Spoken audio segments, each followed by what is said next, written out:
Čez 6 dni je Jezus vzel Petra, Jakoba in Janeza in jih same zase peljal na visoko goro. V pričo njih se je spremenil.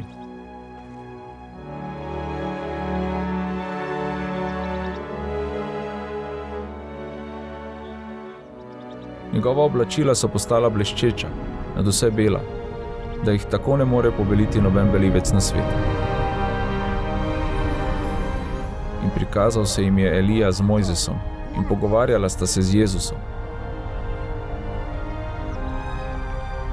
Oglasil se je Peter in rekel Jezusu: Rabi, dobro je, da smo tukaj. Postavimo 3 šotore, tebi enega, Mojzesu enega in Eliju enega. Ni namreč vedel, kaj bi rekel, kajti zelo so se prestrašili. Naredil se je oblak in jih obsenčil, in iz oblaka se je zaslišal glas: Ta je moj ljubljeni sin, njega poslušajte.